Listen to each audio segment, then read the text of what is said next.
ज्ञानवापी श्रृंगार गौरी का मसला जब से अदालत में गया, अदालत ने वीडियोग्राफी कराने का जो कमीशन गठित किया, कमीशन ने अपनी सर्वे रिपोर्ट दी, मामला सुप्रीम कोर्ट गया, तो देश का हर शख्स ये जानना चाहता है कि ज्ञानवापी मस्जिद का इतिहास क्या है, वो कैसे वहाँ पर बनी, कब की बनी, क्या क्या चीज़ें हैं, और जो अब सर्वे रिपोर्ट में बात आ रही है उसकी सच्चाई क्या है। तो ये जानने के लिए मैं बनारस में हूँ और यहाँ के बीएचयू के भूगोल विभाग के प्रोफेसर रहे, अब रिटायर्ड हैं, राणा पीबी सिंह ने बहुत ही अच्छा अध्ययन भूगोल और इतिहास दोनों की दृष्टि से किया है और तमाम ऐतिहासिक साक्ष्य और तमाम ऐतिहासिक रिसर्च जो पीछे दिनों हुई हैं उसमें शामिल भी रहे। और इनका जो अध्ययन है ज्ञानवापी काशी विश्वनाथ पर, वो अब तक के लोगों में सबसे ऑथेंटिक जो रिसर्च है और इनकी बातें हैं उसको माना जाता है। मैं बिल्कुल साफ सरल शब्दों में थोड़े ही समय में ज्ञानवापी और काशी विश्वनाथ परिसर में इतिहास के झरोखे से होते हुए वर्तमान तक आपको ले आने की कोशिश करूंगा। राणा पीबी सिंह जी, बहुत आपका अध्ययन मैंने देखा, पढ़ा, सुना है, इस मामले में काफ़ी है। आपने बहुत सारी बातें पहले भी कह रखी हैं। मैं छोटे छोटे सवाल आपसे पूछता हूँ। मैं पहले ये जानना चाहता हूँ कि ज्ञानवापी, आज तक ऐसी किसी और मस्जिद का नाम सुनने को नहीं मिला। इस मस्जिद का नाम ज्ञानवापी पड़ने की वजह क्या? क्योंकि बहुत सारी कहानियां इसके बारे में चल रही हैं। नहीं, इसका नाम ये नहीं है, चूंकि ज्ञानवापी में ये है इसलिए कहा गया है। लेकिन यदि आप पर्शियन रिकॉर्ड पढ़ेंगे तो वो लिखा हुआ है औरंगजेब मास्क इन ज्ञानवापी। ज्ञानवापी में औरंगजेब की मस्जिद लिखा हुआ है, लेकिन पॉपुलर भाषा में इसको चूंकि है ज्ञानवापी में ये नाम कह दिया गया है। ज्ञानवापी जो हिंदू शब्द है और जो मूल केंद्र है काशी का, उससे इसका कोई संबंध नहीं है। वहाँ होने के कारण इसको कह दिया गया है। इसका अच्छा, वो जगह है ज्ञानवापी, न ज्ञानवापी कि मस्जिद है ज्ञानवापी। ज्ञानवापी पूरे परिक्षेत्र का नाम है और जहाँ पर वो है उसका पंचुआ नाम है ब्रिटिश रिकॉर्ड में। नाम है ही नहीं है कि उतना ही एरिया जो डिफाइन है, जो उनका करीब 2.5 से कितना बीघे के लगभग है, जिसमें मेन मस्जिद वाला एरिया है, उसका तो पंचचाऊ नाम लिखा हुआ है ब्रिटिश जो हमारे मैप्स में है, रिकॉर्ड्स में है। तो ये तो पॉपुलर कह दिया गया और प्रचार हो गया ज्ञानवापी की मास्क, जबकि ज्ञानवापी में मास्क है। अच्छा, जैसे हम कहते हैं टीले वाली मस्जिद जो टीले पे है, टीले पर है, ये है, तो उसको कह दिया गया। और कुछ प्रचार ऐसा हो गया इसका कि सब जगह ये भ्रम पाल दिया गया। ज्ञानवापी से इसका कोई भी संबंध नहीं है। अच्छा, केवल इस क्षेत्र में है ये।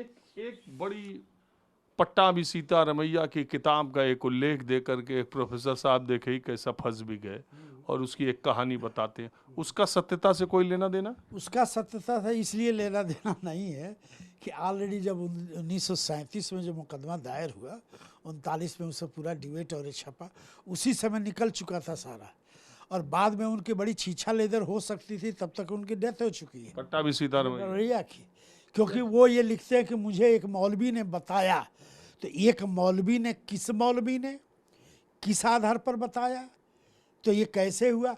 और बंगाल जब गया ही नहीं था लेकर के हिंदू राजाओं और रानियों को औरंगजेब, तो बताया कहाँ से ये? तो एक बार उनका नाम था, इतिहासकार थे, कांग्रेस में उनका एक बहुत बड़ा रोल था। अरे वो 1939 के हरिपुरा सम्मेलन में सुभाष जी के खिलाफ लड़ गए थे, महात्मा गांधी के कैंडिडेट थे। बैनर इतना बड़ा था तो उसको जो है कांग्रेस ने इसको उस रूप में ले लिया, फिर इस पर कोई बात नहीं उठी। जब ये मामला उठने को हुआ तो उनकी डेथ हो गई।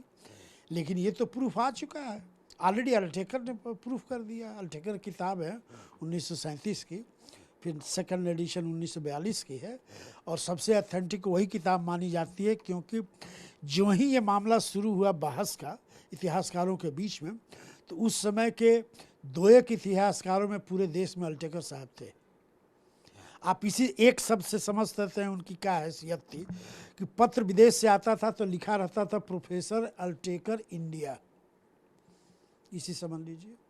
और 1-2 नहीं, ऐसे ऐसे चैलेंजिंग किताब लिखा है जो आज जो है उसको वेद के रूप में, शास्त्र के रूप में इतिहासकार पढ़ते हैं जनाब। उनको कहते हैं कि दिव्य दृष्टि थी। तो वो आदमी चैलेंज करता है, लिखता है। उन्होंने पुराने नक्शे के आधार पर, प्रिंसिप के आधार पर फिर नक्शा बना, जिसको हम लोग कई लोगों को हमने दिखाया भी कि ये है ओरिजिनल, देखिए। तो ये बात उससे टैली नहीं करती। उन कथाओं का कोई मतलब नहीं है। अब इस पर बहस करना बेईमानी है, संस्कृत के खिलाफ। अच्छा, एक बात और, ये एकदम स्पष्ट मान्यता है और इतिहास में दर्ज भी है। आप भी इस बात को कहते हैं, बहुत सारे इतिहासकारों ने भी कहा है कि काशी विश्वनाथ मंदिर जो मूल रूप से था, उस मंदिर के उस परिसर के तोड़ने का काम और वहाँ मस्जिद बनाने का काम औरंगजेब के शासनकाल में हुआ। लेकिन आपकी एक मान्यता और है कि ये 500 साल पीछे जाता है और रजिया मस्जिद यहाँ पहले थी। ये क्या है? नहीं, देखिए, इसमें आपके सवाल में थोड़ा सा भ्रम है। नहीं, वो क्लियर वही कीजिए। मैं बता रहा हूँ। सबसे पहले जो वर्णन आता है तो अभिमुक्तेश्वर का सील मिलता है, जो 8वीं-9वीं शताब्दी के लगभग में वो राजघाट के खुदाई में मिलता है। क्रेडिट जाती है वर्ल्ड फेमस आर्कोलॉजिस्ट जो रहे, जिस पर भारत को नाज है, A.K. नारायण साहब का है, जिसको मोती चंद ने 1962 में वो सील छापा। हम सब यूज कर रहे हैं, दिखा रहे हैं। हमारे एक नया लेख आया अभी मार्च में, उसमें भी मैंने पहले हाईलाइट किया कि आखिर विश्वेश्वर की कथा शुरू कहाँ से होती है। तो 8वीं-9वीं उसकी डेट दिया गया है। उसी के बाद एक छोटे राजा का नाम, एक इंस्क्रिप्शन वैन नाम है, जिसको कहता है कि वो विश्वेश्वर के अति भक्त थे। तो ओरिजिनल नाम अभिमुक्तेश्वर है, विश्वेश्वर नहीं है। और यहाँ से 9वीं शताब्दी के लगभग में बात शुरू होती है कि विश्वेश्वर और वो दोनों एक हैं, जिसे मोतीचंद ने सिद्ध किया। और मोतीचंद भी एक सिंबल ही है, जो कह दिए तो ब्रह्म वाक्य है। उनके आगे अभी काशी का इतिहास तो किसी ने लिखा नहीं है, भले वो 62 में छपी है। तो ये जो मूल काशी विश्वनाथ मंदिर है, बस यही मैं बता रहा हूँ। तो वो जो है, तो उसमें वर्णन आता है, ये पौराणिक शास्त्रों को पढ़ें, किसी पुराण को आप उठाकर, तो लिखा है कि शिखर के रूप में ऐसे है त्रिशूलमयी काशी। तो 3 ऐसे होंगे पिलर, बीच का पिलर जो है ऊंचा शिखर है, उस पर विश्वेश्वर का मंदिर था। यदि उसको आप देखें आज के जैसे हम लोग जियोमेट्रिक सर्वे से देखें, तो वो जो है रजिया की मस्जिद है, और वहीं तो विश्वेश्वर का सारा प्रमाण मौजूद है, पहला विश्वेश्वर। तो वो जो नुकसान हुआ 1194 में कुतुबुद्दीन ऐबक ने उसे गिरा दिया, और वहाँ से वो इतिहास समाप्त हो गया। उसके बाद आप पाते हैं काफ़ी बड़ा गैप है। बीच में 2 बार और अटेम्प्ट हुआ कि उसके जो भी मलबा जो भी है उसको बनाया जाए, जो इतिहास में दर्ज है, लेकिन हो नहीं पाया। अकबर के काल में मान सिंह को ये लीडरशिप जाती है, जिनको कम लोगों ने हाईलाइट किया है, क्योंकि जयपुर रिकॉर्ड तो देखे नहीं है। आप दूसरों के रिकॉर्ड पढ़ रहे हैं, ओरिजिनल सोर्स तो देख नहीं रहे हैं। तो जयपुर के रिकॉर्ड से लीजिए। जॉर्ज मिशेल की किताब जो हम लोग काम किए हैं ब्रिटिश स्कॉलर के साथ, एक फिर कैसे आ गया, तो बंद था, चल हो जाएगा। अच्छा, उसमें बात ये चलती है कि 2 बातें इसमें आती हैं। एक तो ये था कि हिंदू राजा जो मिलिट्री कमांडर थे, नवरत्नों में से एक थे मान सिंह, उनको प्लीज़ करना था। जय सिंह द्वितीय माने मान सिंह, तो उनको प्लीज़ करना था। दूसरा ये था कि अकबर बहुत चालाक आदमी था, हिंदुओं में क्षत्रियों को, सारे राजपूताओं को मिलाए रहता था। ये जोधा-ओधाबाई की सब कथा झूठ है, इतिहास सिद्ध कर चुका है, लेकिन सबको प्लीज़ किया रहता था। टोडरमल भी। तो अब वहाँ आते हैं तो टोडरमल फाइनेंस के थे और वो बनारस के थे, इसलिए बनारस का लिंक जुड़ता है। तो और उसके बाद जो नारायण भट्ट जो है वो पंडित जी थे, महात्म लिखे हुए थे, त्रिहस्थली सहित के लेखक थे। तो वो ये 3 लोगों का वहीं बराबर योगदान है। इसको कहते हैं कि किसने पेट्रोनाइज किया, तो मान सिंह है। किसने जो है उसको यहाँ ले आके उसको रूप देने की कोशिश की, तो वो जो है दोनों आदमी को, टोडरमल और नारायण भट्ट को है। धन उपलब्ध कराना, तो उनके पास चाबी तो कमांडर के पास थी, तो अकबर को हाँ में हाँ मिलाना ही था। तो हम चारों को चारों रूप में लेना चाहिए, न कि कह दिए कि एक व्यक्ति की दे। एक और है, कौन खड़ा होकर बनवा रहा था, ये भी तो है। ये लोग तो कहे बनवा कौन रहा था, तो ये भी तो होगा, कोई ठेकेदार होगा, कोई बनवा रहा होगा, उसको भी उतनी क्रेडिट है कि अपनी जान लगा के दे रहा है। तो जौनपुर का जो मंसूबेदार थे वो टोडरमल के सुपुत्र थे, गिरधारी।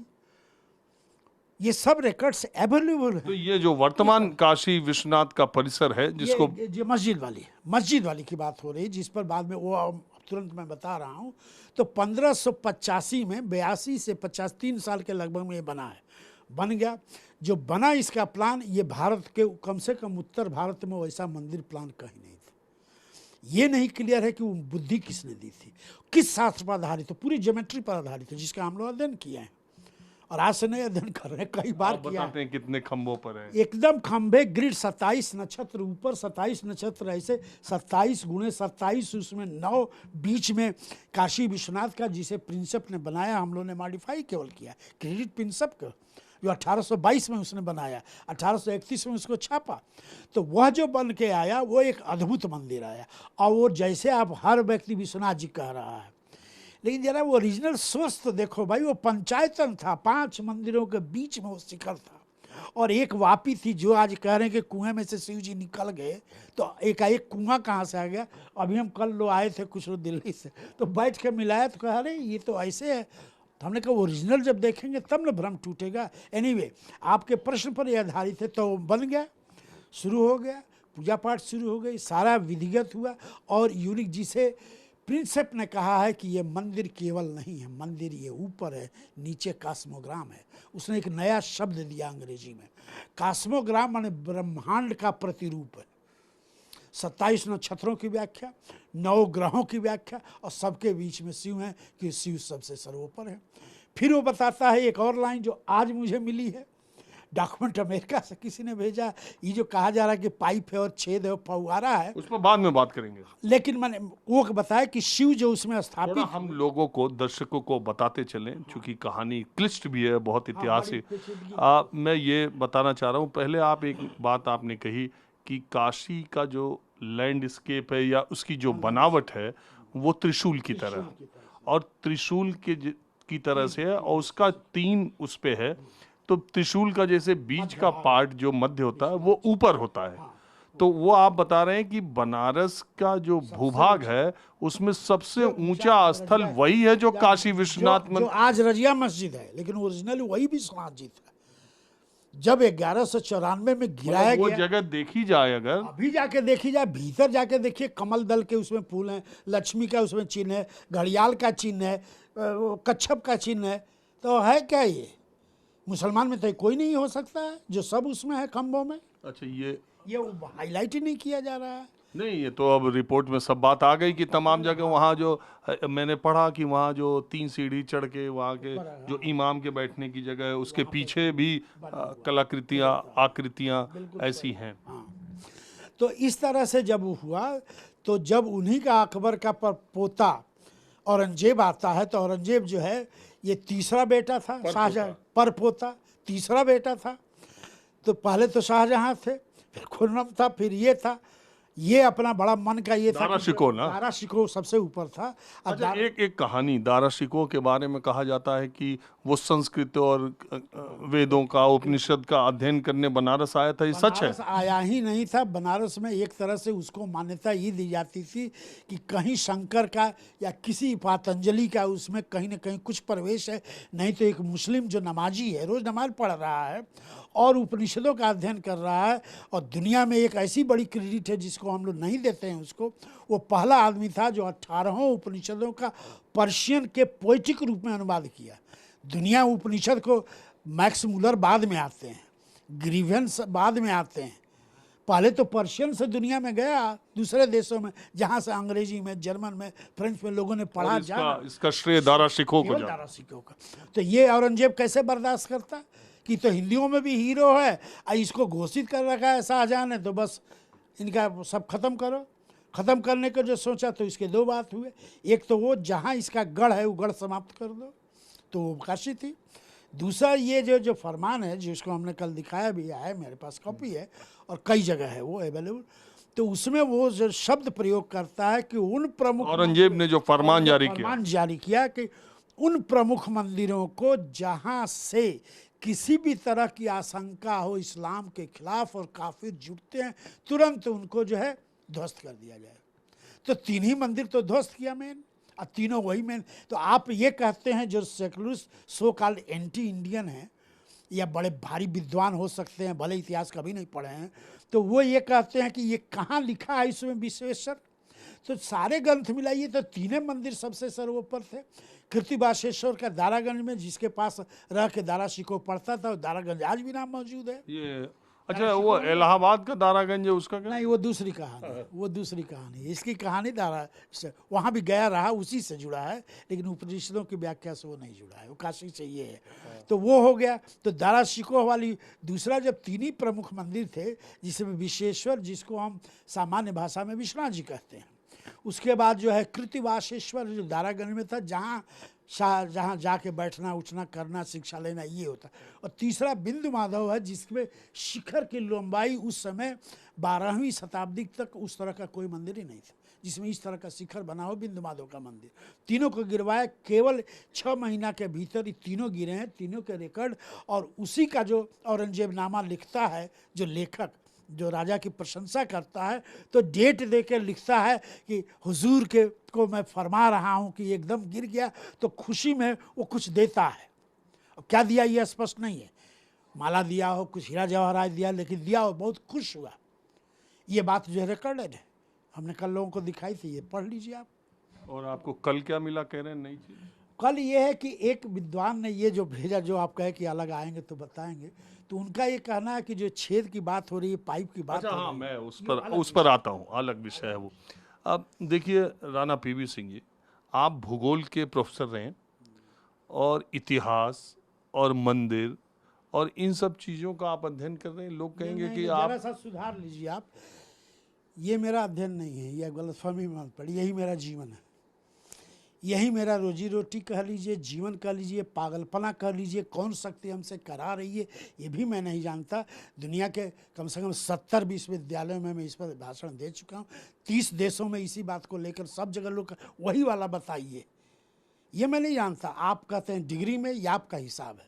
विदेश में तो हमसे कोई नहीं पूछा कि आप साइंस पढ़े कि नहीं पढ़े, जब ज्योमेट्री दिखा रहा था कोई नहीं पूछा। मैं ये कह रहा हूँ, तो कोई शक्ति हमको दी इस तरह से, और मुझे ऐसे गुरु मिले विदेशों से, नासा मेरी जिज्ञासा इसके आगे है। बिल्कुल सही है। मेरी जो आप बोलते हैं कि इलेक्ट्रोमैग्नेटिक हाँ, हमने रिसर्च किया, हाँ, ना सुधारिए, हमने नहीं किया, हम असिस्ट किए उसमें। अरे बात एक ही है। ना एक नहीं है, जो गुरु गुरु ही होता है, शिष्य शिष्य ही होता है। मैं एक सेवक के रूप में उससे जुड़ा और उससे मुझे ज्ञान मिला जो सबको बता रहा हूँ। आप वहीं का लेकिन वहीं झूठ का नहीं बोल सकते। वहीं उसी इलाके वो जॉन किम मालविल का काम है, जो अभी जीवित हैं, लगभग 90 वर्ष की उम्र है। भारत सरकार उनको ऑनर दे चुकी है, स्पेस प्रोग्राम में उनको एडवाइजर रखा सका। फेमस इलेक्ट्रोमैग्नेटिक रिसर्च आप वहाँ क्या करने गए? वो उनका एक उद्देश्य ये जानना था कि क्या हिंदू, यहीं से व्याख्या शुरू होते, हिंदू पर्व में मकर संक्रांति का क्या रोल है और क्यों खास तरह से पूजा होती है। और महाभारत में ये वर्णन आता है कि भीष्म जब शैया पर थे तो उन्होंने प्राण को रोक रखा था, इच्छा मृत्यु थी, तो मकर संक्रांति जो पार हुई तब उन्होंने प्राण छोड़ा। अभी प्रश्न है कि इसमें विज्ञान क्या है, क्यों मकर संक्रांति? तो यमराज को कहीं रोका, कहीं और चीज़ें कुछ पाया उसी दिन। ये चीज़ उस साइंटिस्ट के दिमाग में थी कि इसमें कोई रहस्य है, इस कथा को लोग नहीं समझ रहे हैं। तो सोलर फिजिक्स के बहुत बड़े ज्ञाता हैं, तो उन्होंने ये किया। जब हमसे मिलन हुआ, हमारा एक छोटा सा लेख उन्हें पचा जो 1987 में मैं लिखा था, तो उसमें मैंने लिखा था कि माताएं जाती हैं पुत्र के आशीर्वाद से और बहुओं को ले जाती हैं कि अच्छा गर्भ रहे, जिससे अच्छा पुत्र हो, सूर्य के समान। ये व्रत लेती हैं और गीत गाती हैं। और मैंने एक नक्शा बनाया कि उस सूर्य का प्रकाश ऐसे पड़ता है तो उसका कुछ हो रहा होगा, ये कथा है। उसको उसने पढ़ा, किसी ने उसको दिया कि भाई ये पढ़िए जरा, तो उसने कहा उस आदमी से मिलवाइए। मैं मिला तो मैं कहा मैं तो कुछ नहीं फिजिक्स जानता। कहना नहीं, मुझे जानना नहीं है। और सदा ही सदा आपका नाम हमारे साथ रह गया। मैं उन अमेरिकन में नहीं हूँ ये इंडियंस को यूज करो, क्योंकि जड़ में आप जो बात बता रहे हैं इसमें विज्ञान छिपा है। और ये घटना है 13 जनवरी 1993 की। 14 जनवरी 1993 को संक्रांति है। नासा के राडार और कुल लगे हुए थे होटल गेंजेस व्यू में 80 घाट पर, जो 80 किलोमीटर के रेंज को पकड़ रहे थे। जब वहाँ गए सुबह, वो पागल जैसा हो गया, नाचने लगा कि 20 साल से हम खोज रहे हैं, यहाँ सब लोग कर रहे हैं और किसी को पता ही नहीं कि इसमें इतना बड़ा विज्ञान छिपा है। तो ये तो साधु संत ऋषि थे ही नहीं, ये अपने काल के बहुत बड़े साइंटिस्ट थे जिनको ऋषि कह दिया गया है। तो उन्होंने इसको कोड में बदल दिया कि संक्रांत के करोगे तो यह शुद्ध हो जाएगा, जमरात का दंड नहीं मिलेगा, और बूढ़ी माताएं जब करेंगी तो बच्चे को ये मिलेगा, जिनको गर्भवती नहीं हो रही तो उनका बच्चा सूर्य के समान। कथा जुड़ गई, लेकिन जड़ में ये था कि इसको कहते कॉस्मिक रेजेस, ब्रह्मांडी उन रेजों का आना, खास बिंदु पर टकराना जो मनुष्य पर ऐसा प्रभाव डालती है। आगे हम लोग अध्ययन करना चाह रहे थे बायोलॉजिकली क्या होता है चेंज, लेकिन सरकारी तंत्र, सरकार बदल गई, चीज़ें में वो रुक गया। तो ये सब रिजल्ट इस तरह से छपे, और जो ये हुआ तब हुआ कि ये तो एक नहीं होगा, ये तो काशी बहुत विचित्र है, एक से एक कथाएँ हैं। इस तरह से हम लोगों ने 1200 मंदिरों का सर्वे किया, जो रिकॉर्ड है, छपा हुआ किताब। तो सबसे हैरत अंगेज फाइंडिंग किस मंदिर से आपको मिली? इलेक्ट्रोमैग्नेटिक नहीं, ये क्या? इसमें दो तीन बातें बड़ी इंपॉर्टेंट हैं कि जिसे हम जियोग्राविटिकल फोर्स कहते हैं, माने जो गुरुत्वाकर्षण का पृथ्वी से जोड़कर अधिकतम कहाँ है, तो वो सबसे अधिकतम दो जगह है।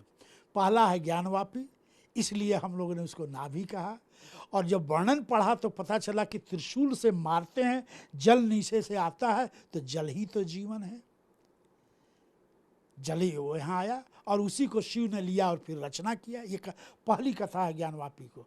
तो हम लोगों ने कहा कि ये तो बिल्कुल ही कथा है, लेकिन इसमें पीछे विज्ञान है। वो ये है कि आखिर ये फोर्स यहाँ कैसे तय किया, तो कुछ न कुछ तो जाना होगा उन ऋषियों ने, कथा में बना दिया इसको, जो सीधे सरल शब्दों में लोगों बता तक दिया, पहुंचाने लोग के लिए। आस्था से जुड़ गए। तो ज्ञानवापी जैसे आपके शरीर में नाभि है और माँ से आप गर्भ में जब तक बाहर नहीं निकले, कौन आपको खिला रहा था? यही नाल खिला रहा था ना माँ से। यही है नवल कोड जिसको कहते हैं, नाभि कहते हैं। तो हम लोगों ने भी हिंदी इंग्लिश लिखा, बीच ब्रैकेट में लिखा कि भारतीय शास्त्र में इसको नाभि कहते हैं। और नाभि मतलब माँ से शक्ति लेकर जीवित बनता है, वो बच्चा बन पाता है। तो वही ज्ञानवापी हुई। ज्ञान क्यों? क्योंकि शिव ने कल्पना किया, अपनी सारी शक्ति को जोड़ा और तीनों शक्तियों से मारा कि वो निकले जल। तो ज्ञान वापी, जल जो निकला वो तालाब का कुंड बन गया। जब छोटे में हो गया तो कूप हो गया, बड़े में हो गया तो तालाब वापी हो गया। वापी सामान्य तालाब नहीं होता, वापी वो प्राकृतिक क्षेत्र है जो तालाब के भांति है, उसमें कमल के फूल खिलते हों, हंस आते हों और उसका दिव्य जल हो। ये वर्णन है। आपकी एनर्जी, आपकी जो स्टडी थी आप लोगों की, मतलब हाँ, मैकविल साहब की, तो उसमें ये पाया गया कि जहां आज मस्जिद है, दरअसल सबसे ज्यादा वो जो उसके दक्षिण में जो ज्ञानवापी है वो मूल केंद्र था, और उत्तर में रजिया। ऐसे करिए, ये देखिए, ये हो गया और ये शिखर हो गया। तो ये रजिया के मस्जिद आज जो है शिखर है, ये ढाल हुआ तो यहाँ जल हुआ और इस तरह से ऐसे जुड़ गया। तो अभी भी उस जगह पे मस्जिद ही है। मस्जिद है ही है, और अभी भी एरियल फोटोग्राफ नाप लीजिए उसी तरह है। भाई धरातल नहीं ना बदलेगा, लैंडस्केप नहीं ना बदलेगा, वो तो वही अच्छा, एक बात है, वो मस्जिद ऊंची जगह पर है, मतलब क्या होता है जी, सदा से है। नहीं मैंने अब याद आया, 13 से ना है जी। अरे आपके बोलने पर याद आ रहा है कि वो मस्जिद थोड़ी ऊंची जगह पे है। आगे जो है वो बना हुआ मकान, इधर जरा सा जब गली में घुसेंगे तब ना, फिर सीढ़ी पर चढ़ के जाएंगे तो भीतर जरा जाइए। अब इस समय क्या है मैं नहीं जानता, बाकी 5-6 साल पहले तो मैं गया हूँ, कई बार गया हूँ। अच्छा, अब आ जाते हैं जो अभी की सर्वे रिपोर्ट आई है। उसमें एक बात कही गई कि जब उन्होंने मस्जिद में वजू वाली जगह देखी तो बीच में एक जगह देखी और गोलनुमा आकृति, जिसे हिंदू पक्ष ने शिवलिंग कहा, वो 4 फुट का व्यास नीचे था, ऊपर कम था, और उसमें एक छेद था जो 63 सेंटीमीटर गहरा था। मुस्लिम पक्ष ने कहा यह फव्वारा है, लेकिन वहाँ पर सर्वे रिपोर्ट को कोई ऐसा व्यवस्था नहीं मिली जिससे कि वो कहीं से पानी जाने का अंदर से। तो वो 63 सेंटीमीटर आपके हिसाब से गहराई क्या है? वही तो मैं कहा कि आज सुभाष काक जैसे साइंटिस्ट ने मुझे भेजा है, तो वो उन्होंने ये लिखा, मैं ज़्यादा इस पर कुछ नहीं कह सकता कि मैं एक इंडियन ज़रूर हूँ लेकिन अमेरिकन सिटीजन होके मैं कोई डिटेल नहीं, जो आपने देखा ये मैं भेज दे रहा हूँ। अभी मैं खोज रहा हूँ उसका रिफर, कुछ भेजे हैं वो, तो उसमें उनका एक कैलकुलेशन, बहुत बड़े साइंटिस्ट हैं, आप नाम नहीं जानते हैं। मोदी जी उनसे मिल के उनको बुला के ऑनर करके स्वागत किए हैं उनको, कि एक ऐसा भी भारत का आदमी है जो दुनिया में इस तरह से है। तो उनका ये कहना है कि ऑलरेडी जो है एक विशेष प्रकार के शिवलिंग 108 प्रकार के होते हैं। तो गंगा ऊपर है, तो गंगा को पाताल गंगा से जोड़ने की भी एक प्रक्रिया थी, लिंग में जो छेद बनाए जाते थे, और उसके प्रेशर से उस पर पानी जो चढ़ा, तो गंगा ऐसे हैं, नीचे आएंगी तो घड़ियाल का भी चिन्ह अब मिल गया है, घड़ियाल का चिन्ह मिला है। तो नीचे जब उतर जाएंगे घड़ियाल पर बैठती हैं, ऊपर की ओर चढ़ेंगी तो मस्तक पर चढ़ती हैं। तो बीचवा में नाड़ी कहाँ गया, सुषुम्ना कहाँ गई? तो आई है नाड़ी। अभी वर्णन है, पहले ही से वर्णन है। और सबसे ताजुब है कि जो 1812 में मैप बना, 1831 में पूरा छपा है, उसमें ये लिखा हुआ है प्रिंसिप ने कि यहाँ एक ऐसा रहा होगा जिसका हमें प्रमाण मिला है। अब उसको लोग जोड़ के बताएं कि प्रमाण तो यहाँ है, मिलाओ, पूछो साइंटिस्ट। तो उस समय जब आप अध्ययन कर रहे थे तब भी वो ज्ञानवापी मस्जिद में जाने की तो छूट थी, लोग आते जाते। 92 के पहले भाई साहब कोई वहाँ बहुत बड़ी समस्या नहीं थी। और हम थोड़ा कुरान उरान पढ़ते हैं, मुस्लिम हमारे लड़के थे, तो लोग कहते आ गए उस्तादों के उस्ताद, अपने कंठीदारी हैं, मुर्गा खाते रहते हैं, आइए आइए। तो हमारा रिलेशन बहुत अच्छा था। और दो एक सुक्ति बोल देते थे, और दो मुस्लिम लड़के ऐसे कर रहे हैं तो कहते अरे आइए। तो कोई कहता था मियाँ है क्या, मियाँ क्या उस्ताद हैं। तो मुझे कभी प्रॉब्लम नहीं हुई। और मैं फातिया भी पढ़ता था, तो फातिया कुरान नहीं पढ़ता था, रख लिया इस पर तो रखना है। वज़ू भी किया, वहाँ गए तो लोग सब, दूसरा कोई ये सब जानते हैं, उस्ताद जान रहा है, जो वहाँ है मौलवी जान रहा है, खास लड़के मेरे जान रहे हैं कि पढ़ रहे हैं गायत्री, ऊपर से वहाँ कर रहे हैं। तो हमारा करना, मैं ईश्वर की आराधना कर रहा हूँ, हमारा खूब। तो उसमें भी जो देखा मैंने, व्यक्तिगत जो आपका ये सवाल है, तो उसमें कोई जाके देखे ना जो रगड़ा गया है, तो उसको गौर से माइक्रो लेंस से देखिए। माइक्रो जो देखेंगे तो आपको हिंदू सब चिन्ह वहाँ मिलेंगे। और इसका सटीक मैंने एक उदाहरण दिया कि आप जो अहमद शाह वाली जो मस्जिद है अहमदाबाद में चले जाइए, उसमें नमाज नहीं पढ़ी जाती है, गवर्नमेंट की रोक है, ASI का मॉन्यूमेंट। तो एक दो नहीं, 2-4-500 सब देख लीजिए आप, ओपन। लक्ष्मी का, गणेश का, कार्तिकेय का, शिव का, विष्णु का, सब का रूप खंड आधा भाग पूरे मस्जिद में। तो एक और बात मैं आपसे इसलिए ये जानने के लिए आया हूँ, मैं बार बार कह रहा हूँ, राणा PV सिंह का बहुत अच्छा अध्ययन रहा है और ये बहुत सारे अंतर्राष्ट्रीय विद्वानों के साथ इन्होंने उस परिसर के रिसर्च में अपना योगदान भी दिया, इनके अपने पेपर भी आए। अब मेरा सवाल ये है कि एक चीज़ ये बताई गई कि वो शिवलिंग जैसी जगह, आकृति जिसमें मैंने बताया 63 सेंटीमीटर का, तो वहाँ से जब सर्वे टीम ने अपनी रिपोर्ट में कहा है कि जब बाहर बैठी, यानी आज की काशी विश्वनाथ कॉरिडोर के नंदी के तरफ उसको ले जाया गया, तो 83 फीट 3 इंच की दूरी पर नंदी वहाँ पर बैठे हैं। नंदी की मान्यता है कि नंदी शंकर जी की तरफ, भगवान भोलेनाथ की तरफ ही मुंह करके बैठे रहते हैं। ये क्या संयोग है? नहीं, अब यहाँ जो अभी तक चूंकि रिपोर्ट मैंने देखा नहीं है और आप इतना अच्छा सटीक सब नाम बता रहे हैं, तो शिवलिंग ऐसे है और पूरब की दिशा में जो प्लॉट किया है प्रिंसिप ने, पूरब की दिशा में है, तो नंदी तो दक्षिण में देख ही नहीं रहा उनको, पहला सवाल। दूसरा सवाल, जो पूरब की ओर गंगेश्वर के मंदिर है, तो गंगा का स्थान है, और 5 फीट का डिफरेंस है, एग्जैक्ट सनलाइट से ऐसे मिलाइए तो 5 फीट का डिफरेंस है। ये मैं मेजरमेंट की बात कर रहा हूँ जो एग्जैक्ट मैप पर है। इसलिए कहीं ना कहीं उसमें तोड़ मरोड़ छेड़छाड़ हुई है। जो आप बात कर रहे हैं उसी तरह होनी चाहिए, लेकिन उसमें कहीं ना कहीं कुछ विकृतता हुई है, और जरूर हुई होगी, इतने कालांतर में क्यों नहीं हुई है, बहुत सारी हुई मुझे होगी। कुछ लोग सर ये बता रहे थे कि ये जो नंदी है जो बैठी हुई है, जो मस्जिद की तरफ जिनका मुंह है, जहाँ से कहा जा रहा है 83 फीट 3 इंच, वो नंदी कुछ इधर 70-80-100 सालों के बीच 1860, हाँ?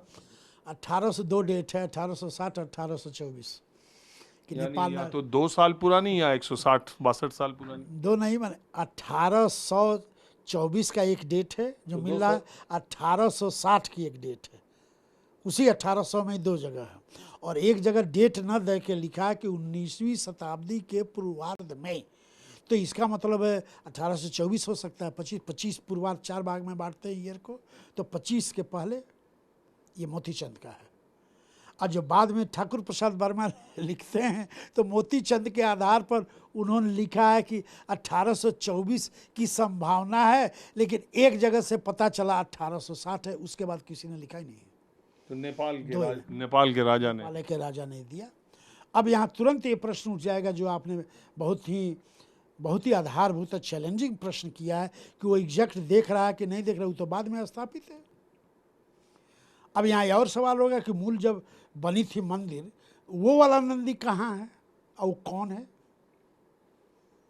ये मैं केवल प्रश्न कर रहा हूँ आज्ञा सहित और बहुत क्षमा सहित, इसका किसी ने नहीं बोला है।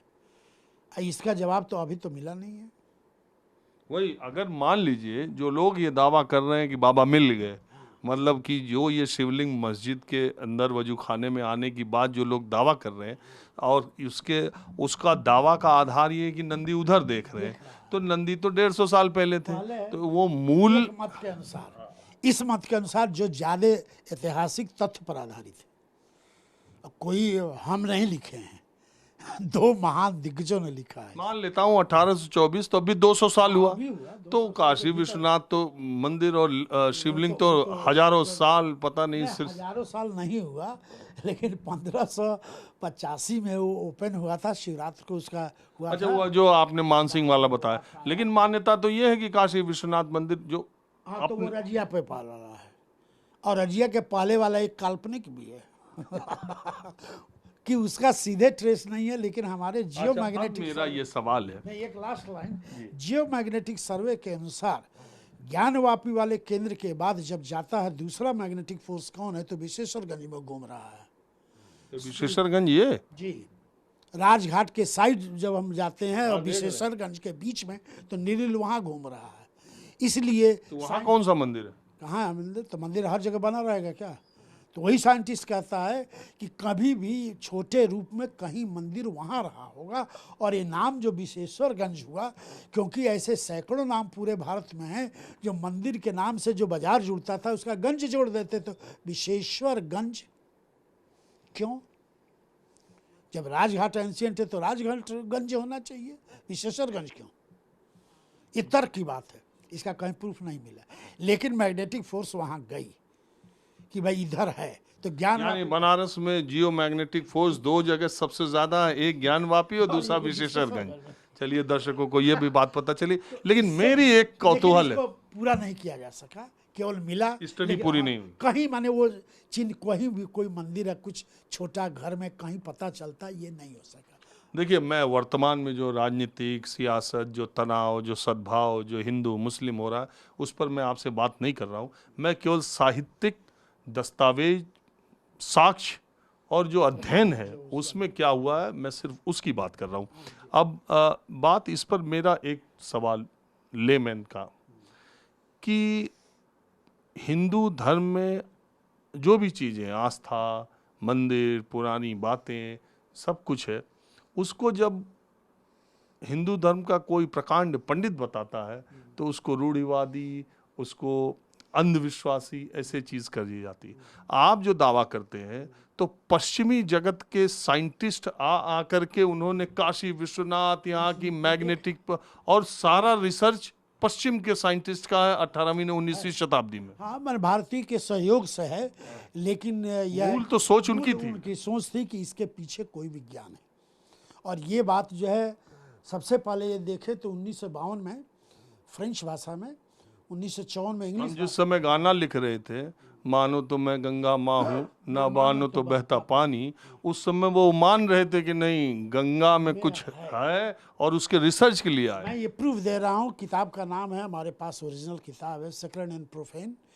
बहुत बड़े राइटर जो इतिहास को विज्ञान में समझने का, उन्हीं को कहा जाता है कि अवतार थे शिव के, वो मर्शिया इलियाडे जो रोमानियन थे, और करीब 9 साल नेकेड रह के तपस्या हिमालय में किया था उस व्यक्ति ने। उसको 20 भाषाओं पर कमांड था, उसको लोग दूर से करके ऐसे पैर छूते थे, ये अमेरिका में उसकी वक्त थी, और उस समय वो लिखता था, तो उसका बड़ा विरोध हुआ। तो उसने कहा, एक ही जवाब दिया, time will give answer, Indian mysticism is not easy to understand. भारतीय रहस्य को ऐसे नहीं समझ सकते, समय के अंतराल में समझ में आएगा। 52 में लिखा था, और उसमें एक बहुत बड़ी बात लिखी जो अब सिद्ध हो गया, 74 में जाके सिद्ध हुआ। वो कहा, मंदिर कहीं बना ही नहीं है, 12वीं शताब्दी के पहले जो भी मंदिर बने वो कहीं नहीं बने हैं। कोई एक बहुत बड़ी रहस्यमय वैज्ञानिक घटना थी, जहाँ किसी संत ने या इस तरह से सिद्ध ने कुछ समझा, साधना किया, उसकी याद में कुछ रख दिया, बाद में राजा और जो भी लोग बनवाए, नाम उनका हो गया फला मंदिर बनवाए हैं। मंदिर कहाँ बनवाए हो, तुम कहाँ खोजे थे जगह? वो तो उस सिद्ध को मिली थी, वहाँ से शुरू हुआ। तो आप खोज कर नहीं बनाए, आप उस शक्ति के पास पहुंच गए, इस तरह बना। ये मर्शिया इलियाडे का कथन है, 1954, किताब का नाम है सेक्रेड प्रोफेन, जो 300 भाषाओं में ट्रांसलेट है। अब मेरा सवाल एक और है, दिलचस्पी आपसे बात करने में बढ़ती जा रही है, लग रहा है कितनी देर तक बात की जाए। ये जो जियो मैग्नेटिक फोर्स की आपने बात की, ये केवल आपने जो अध्ययन किया वो काशी तक सीमित था, उत्तर प्रदेश तक था, कि पूरे ब्रह्मांड में इसकी वेव्स या इसका? बताइए कि आप कुछ भी अध्ययन कर सकेंगे इसी के जीवन में 50 साल में? कुछ भी, अपना एक सीमा होगी, तो हमारी भी सीमा रही। वैसे हमने 7 नगरों का अध्ययन किया है और कैम्ब्रिज के कल्चरल एस्ट्रोनॉमी सीरीज़ में किताब वहाँ लगी हुई है, वो छपा हुआ है। और हमारे जिसके साथ मैंने काम किया, इस तरह से उन्होंने मैक्सिको में, टेनिवेस्को में, फिर जो टेनरिफ में उन्होंने 10-12 जगह और काम किया। साउथ में भी हम्पी पर उन्होंने काम किया और बहुत फेमस थे इसी के लिए वो। तो ये उसमें सबसे ज़्यादा यहीं पाया गया। तो वो नहीं, तो और भी क्षेत्रों का अपना अपना महत्व होगा ना। आपकी नाभि यहाँ है, उनकी नाभि दूसरी जगह, उनकी नाभि उनके फोर्स में दूसरी तरह आ रहा है। लेकिन कंक्लूजन में यही आया कि जो भू गुरुत्वाकर्षण की मिली हुई शक्ति जहाँ ज़्यादा हुई, वहाँ पर किसी चीज़ की मेमोरियल स्थापना की गई किसी ऋषि द्वारा। जैसे हमारे शास्त्रों में भागवत पुराण पढ़िए तो कहेंगे सुखदेव ने कहा, सनातन ने कहा, तो नारद ने सुना। अरे कौन कहा बताओ ना जी। तो आप कंफ्यूज हो जाएंगे जो पंडित जी की बात कर रहे हैं। लेकिन आपको याद रखना पड़ेगा, ये परंपरा है, एक व्यक्ति का कोई है ही नहीं। व्यास जी लिखे हैं, वेद लिखे हैं और महाभारत लिखे हैं, एकदम झूठ। उस परंपरा को करके एक जगह उन्होंने संग्रह किया है। पढ़िए जरा मूल। कभी नहीं कहते मैं कुछ लिख रहा हूँ, मैं अपने गुरु से सुना हूँ, मैं इस रूप में बता रहा हूँ। तो यह जो परंपरा रही, तो इसको सीधे नाप हम उस तरह नहीं सकते हैं। लेकिन यह जो बात आपने मौलिक जो बात उठाई, वो बड़ा ही महत्वपूर्ण है और शर्मिंदगी भी है। शर्मिंदगी है तो यहाँ के वैज्ञानिक, यहाँ के पंडित जी लोग क्या कर रहे थे, जब कुल वेस्ट से जब आया तब आप ढोल बजा रहे हैं कि हाँ हाँ हमारे यहाँ था, तो तुम क्यों नहीं बताए? क्या एकदम नहीं था? झूठ है। आपने उसकी व्याख्या दूसरे से गलत करी। मैं एक उदाहरण से आपको कठोपनिषद के एक लाइन से इस बात को केवल उदाहरण दे रहा हूँ। कठोपनिषद में लाइन आती है जो वर्णन होता है कि भाई ब्रह्मांड में कैसे विस्फोट हुआ, तो एक ही ओर ओटो हान ने कैसे बम बनाया, ओपेनहाइमर ने कैसे उसका इक्वेशन लिखा, आइंस्टाइन ने E=mc² लिखा। ठीक, जरा कठोपनिषद तो पढ़िए। अरुण अनुमान महतो महीयान। मैं अणुओं में जब महाअणु भीतर विस्फोट करके होगा तो महतो महीयान, जो महान सोचते हो उसमें क्या महानतम रूप में मैं विकराल रूप होऊंगा। तो तुरंत पूछा जाता है, साइंटिस्ट पूछता है विकराल क्या होगा? कालो अश्मिलोक छम प्रविद्यो, मैं काल का वह रूप अग्नि परिवर्तित होगा, मैं खुद ही अपने को देखूंगा, कोई देखने वाला नहीं रहेगा। वो साइंटिस्ट कहता है कि हमें तो भारत से मिला है, भारत वाले तो नहीं कहे थे। तो गैप हुआ ना। तो जिन लोगों ने थोड़ा बहुत संस्कृत पढ़ा, किसी आस्था से जुड़ी रहे, उनको यह मूल रूप में सैद्धांतिक चीज़ें भारत से मिली और एक नहीं